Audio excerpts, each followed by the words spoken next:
Assim, eu venho de uma família mineira, né? Eu nasci em Belo Horizonte, mas eu cresci numa cidade pequena até a adolescência. Meu pai se separou da minha mãe, eu tinha 4 anos.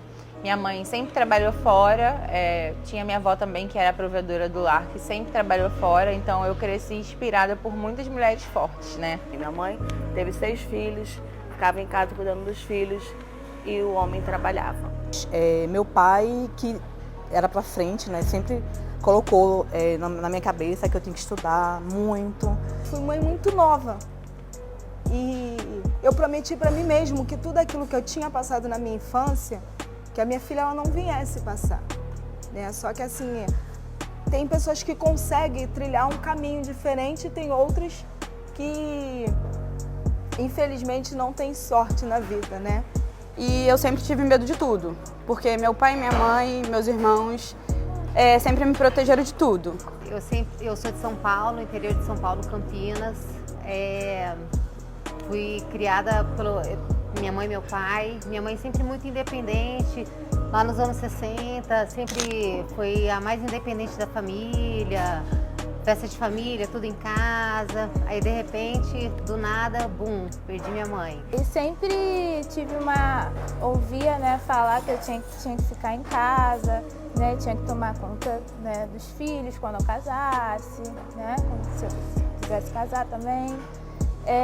Na parte da minha mãe, ela sempre me incentivou a trabalhar, a estudar, principalmente estudar.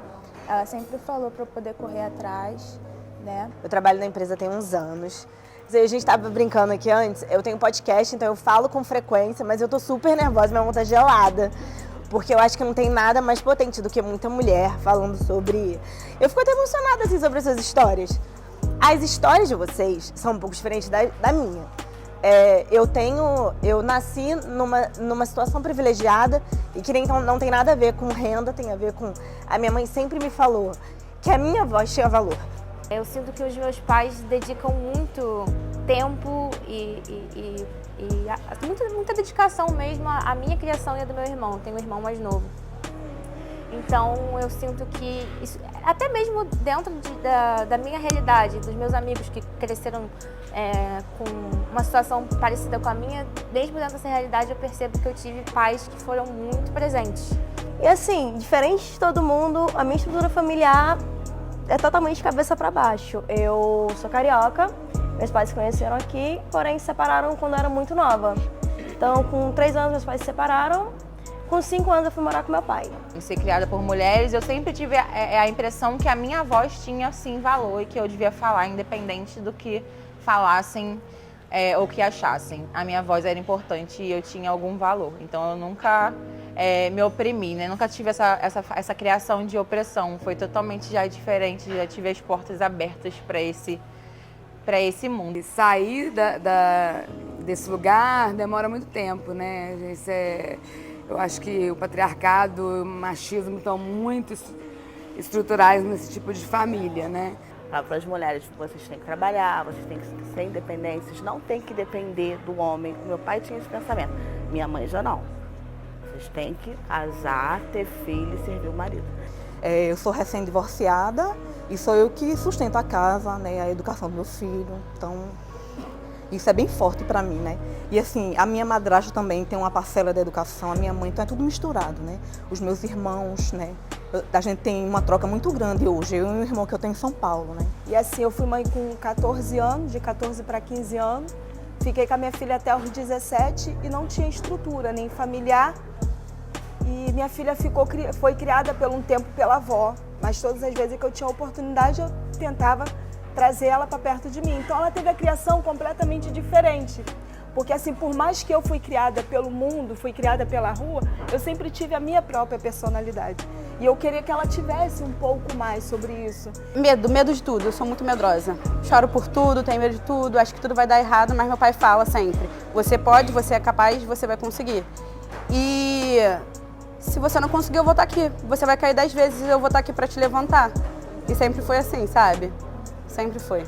Com 17 anos engravidei, tive uma bênção que é a Júlia hoje em dia na minha vida, que até hoje é meu porto seguro. Tinha como referência a minha avó, Minha avó, ela sempre correu atrás de divorciada.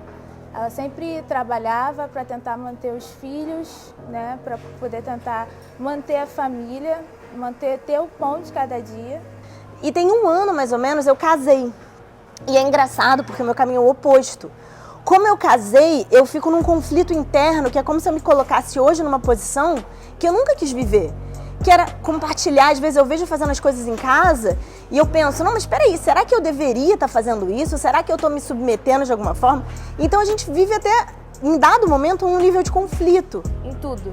Eu inventava qualquer coisa maluca, porque eu sempre fui de querer ser diferente, fazer uma coisa ou outra. Eu falava, eu quero, sei lá, fazer um curso de teatro, vamos fazer. Eu quero, sei lá, inventar qualquer coisa. Eles estavam sempre ali comigo. Eu acho que isso fez muita diferença na questão da minha autoestima, da minha criação, como acreditar que eu poderia fazer as coisas, porque eu sempre tive esse apoio. E apoiado por outras mulheres, principalmente. E a gente vê isso muito presente no dia a dia.